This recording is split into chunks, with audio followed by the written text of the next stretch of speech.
26મી એપ્રિલે છે સ્થાનિક સ્વરાજ્યની ચૂંટણીનું મતદાન। મતદારોને મૂંઝવતા તમામ પ્રશ્નોને લઈને જુઓ એબીપી અસ્મિતાનો આ વિશેષ અહેવાલ, જેમાં ચૂંટણી અધિકારીઓએ ડમી ઈવીએમથી સમજાવી મતદાનની પ્રક્રિયા।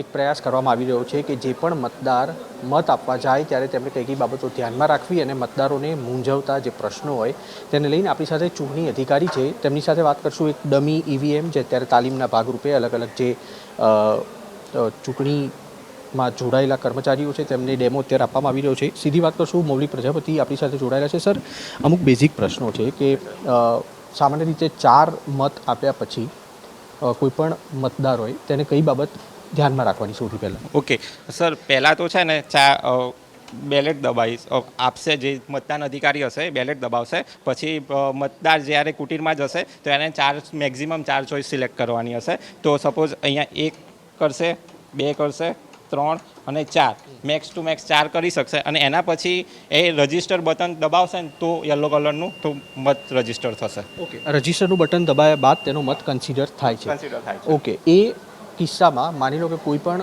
મતદાર છે તેને 3 મત આપી અને યલો બટન દબાવ્યું તો એ કન્સિડર થાય કે નથી? કન્સિડર થશે સર। આપણે એક પ્રેક્ટિકલ કરી જોઈએ।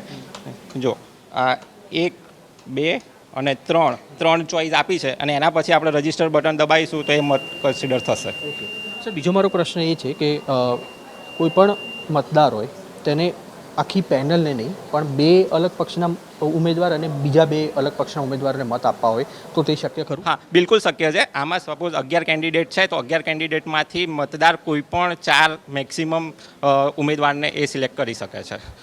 પાર્થ પટેલ પણ આપણી સાથે જોડાયેલા છે, જેઓ પણ ચૂંટણી પંચના અધિકારી છે। સર, એક પ્રશ્ન સામાન્ય રીતે ઊભો થતો હોય છે કારણ કે જ્યારથી ચૂંટણી પંચે નોટાનો ઓપ્શન મતદારોને આપેલો છે, શું કોઈ પણ મતદાર 3 મત ઉમેદવારને આપે અને 1 મત નોટાને આપે તો કન્સિડર થાય ખરો? ના, કન્સિડર ના થાય। નોટા એક ઇન્ડિવિજ્યુઅલ વસ્તુ છે।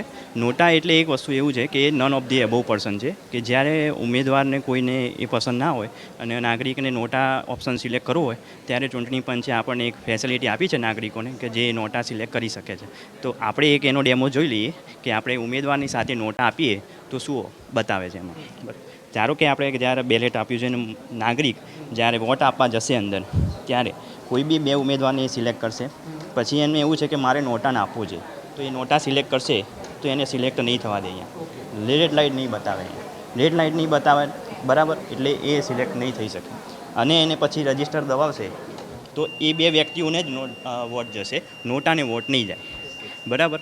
નોટા ઇન્ડિવિજ્યુઅલ છે એટલે નોટાને તમે જ્યારે સિલેક્ટ કરી રહ્યા છો તો ત્યારે તમે કેન્ડિડેટને તમે સિલેક્ટ નહીં કરી શકો। સર, કોઈ પણ મતદાર હોય તેને ભૂલથી પણ આ જે બટન આપેલા છે તેમાંથી એક ઉમેદવારને મત આપી દીધો અને તે પછી તેનું મન પરિવર્તન થયું કે મારે આ ઉમેદવારને મત નથી આપવો, મારો મત અન્ય ઉમેદવારને હતો, આ કિસ્સામાં શું તે પોતાનો મત પરત ખેંચી શકે? હા, જ્યાં સુધી એ રજિસ્ટર ના કરે વોટ ત્યાં સુધી એ ચેન્જ કરી શકે છે। ધારો કે કોઈ વ્યક્તિને એવું છે કે મારે આ પક્ષને આપવો છે તો ત્યારે એ વ્યક્તિ એ જ્યારે જે બટન દબાવ્યું છે એને રિવર્સ કરીને એ બટન દબાવશે ફરીને ફરી તો એ વોટ કેન્સલ થઈ જશે। હા, એની એક કન્ડિશન છે કે જ્યારે એ વ્યક્તિએ વોટ રજિસ્ટર ના કરેલો હોવો જોઈએ। જો એ વ્યક્તિ રજિસ્ટર કરી દેશે એ વોટ તો એ પછી એ ચેન્જ નથી કરી શકતો। થઈ શકે ખરું સર અત્યારે? હા, બતાવી શકીએ।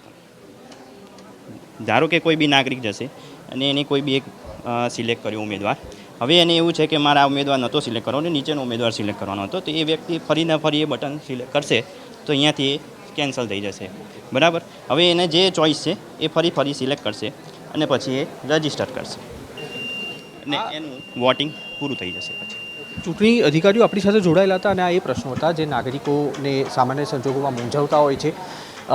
ચૂંટણી પંચના નિયમ અનુસાર કોઈ પણ ઉમેદવાર ઓછામાં ઓછો 1 અને વધુમાં વધુ 4 મત આપી શકે।